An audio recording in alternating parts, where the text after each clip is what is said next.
Infecção do trato urinário é um assunto importante para a prova de cirurgia, pode aparecer, né, relacionado à questão, por exemplo, de urologia. Prova de pediatria, que é o que a gente vai abordar principalmente aqui, que são as questões mais prevalentes, como também na prova de GO, com um paciente ali com bacteriúria, infecção do trato urinário durante a gestação. Então, é um assunto importante para a sua prova, pode aparecer tanto cirurgia, até em clínica também, mas muito menos comum, a gente reserva, o pessoal reserva muito isso para as provas de cirurgia clínica e pediatria, GO e pediatria.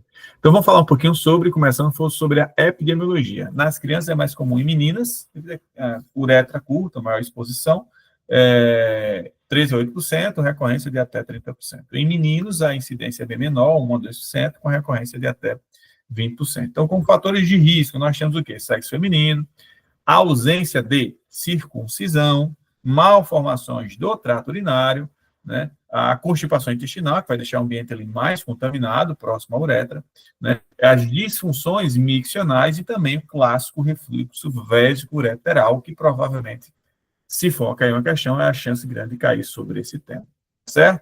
Vamos pensar aqui quais são os germes mais comuns, qual é a etiologia, o principal agente, Escherichia coli.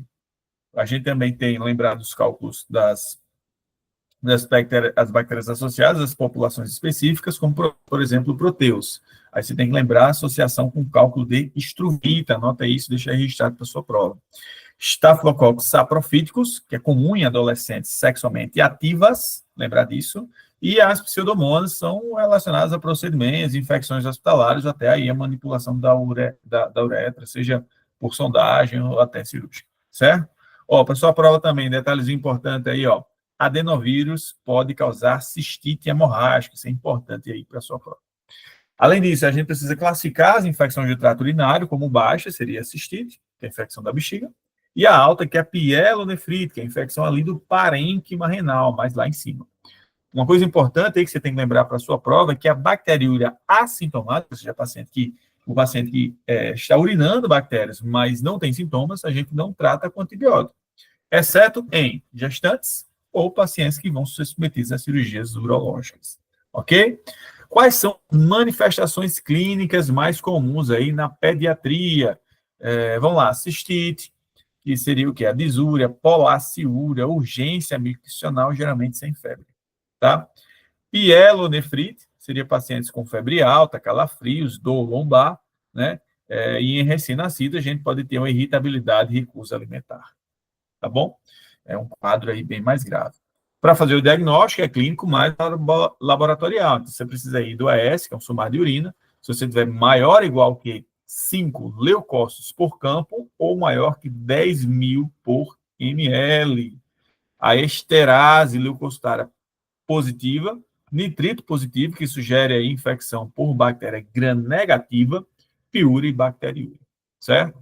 Na urocultura, você tem que buscar o jato médio, com maior que 100.000 unidades formadoras de colônia por ml, tá certo? Lembrar de usar o saco coletor no recém-nascido, porque ele não vai conseguir urinar bem, né? Assim, um jato, para você conseguir coletar. Então, vai ter qualquer crescimento. Então, qualquer crescimento no saco coletor, porém, ele tem uma menor especificidade, porque, enfim, é difícil essa coleta. O cateterismo vesical, você precisa ir maior que 50.000 unidades formadoras de colônia, certo? Por ml. E também, Deus me livre, aí, né, uma situação muito mais grave, se precisar aí uma punção suprapúbica, ninguém faz isso em rotina, claro, aí qualquer crescimento seria aí diagnóstico de uma infecção do trato urinário. Tudo bem? Beleza?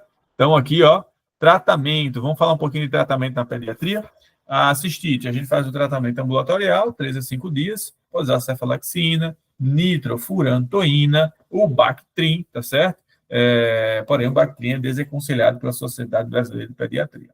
Nos quadros de pielonefrite, que é um caso mais grave, você tem que internar se menor que 3 meses, ou vômitos, recusa hídrica, toxemia. São casos mais graves aí, tá certo? A gente trata aí por 7 a 14 dias. Ceftriaxona intravenoso, internado. Ambulatorial, se for um paciente aí que recebeu alta, né, ou está mais tranquilo, cefalexina, moxiclavulanato, tá certo? A nitrofurantoína nunca deve ser usada na pielonefrite. Ela é ótima para cistite, mas não deve ser usada na pielonefrite. Ok? Como segmento, pessoal, o que, que a gente tem que fazer como segmento? Vamos lá. O que, que a gente vai fazer no segmento? Fazer ultrassom dos rins e vias urinárias das crianças, principalmente após uma ITU febril, principalmente abaixo de 2 anos. Por quê? Porque a gente suspeita de algum refluxo vesco-uretral. Tá? Fazer a uretrocistografia miccional, se o ultrassom, tá certo? Se o ultrassom, se você tiver ali o ultrassom alterado ou uma recidiva de pielonefrite.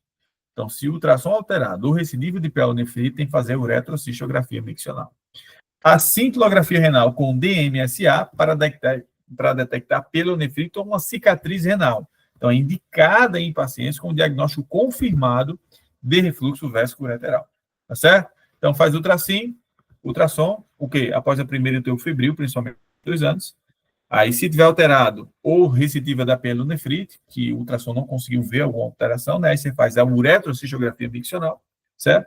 E a cintilografia renal com DMSA para detectar pielonefrite ou uma cicatriz renal aí que pode ter acontecido, tá certo? Pessoal, profilaxia na pediatria, tá certo? Para ITU de repetição, certo? O que seria aí, ó? O que a gente vai fazer aí de profilaxia? Se o paciente tem menos de 2 meses, cefalexina, maior ou igual que 2 meses, nitrofurantoína ou Bactrim, certo? Usar nos seguintes casos, anota aí.